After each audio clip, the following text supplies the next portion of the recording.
I hope I'm a servant at heart.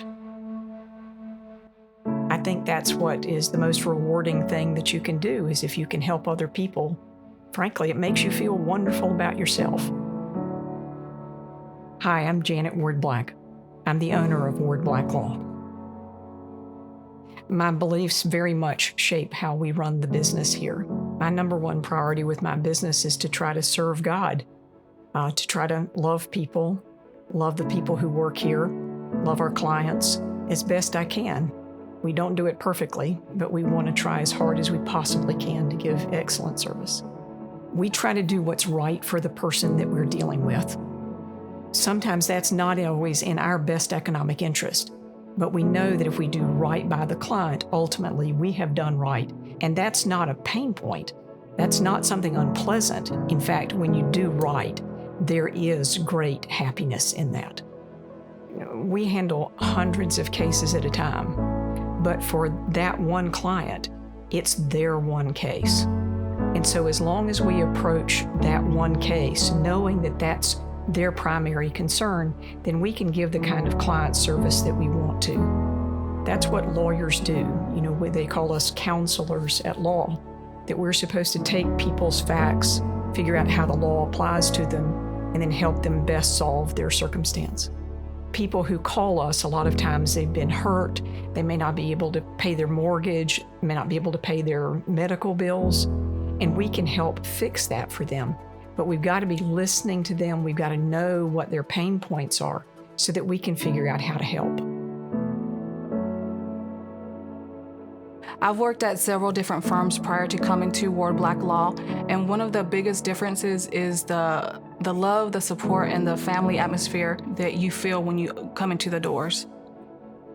The wonderful thing about the culture here is the employees care for each other. They love each other. They hurt when others hurt, and they laugh when others laugh. And I think a lot of times people don't have a lot of family, and that their work environment becomes their family for good or for evil. And we want this to be an environment. We frankly want it to be like a great church where everybody's needs are met and that there is joy all around.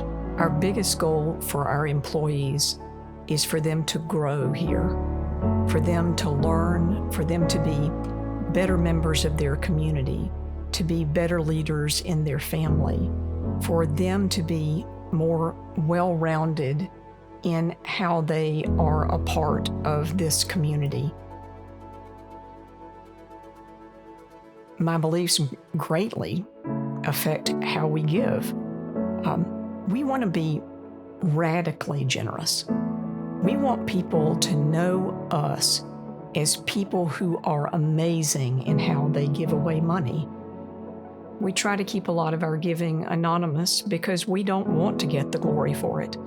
We want to do things pure of heart, not just as some sort of veiled marketing effort. So keeping our giving anonymous helps us do that. It is an unimaginable gift to be able to be radically generous. And every time we give in that way, what ends up happening is we are the ones who are blessed by it.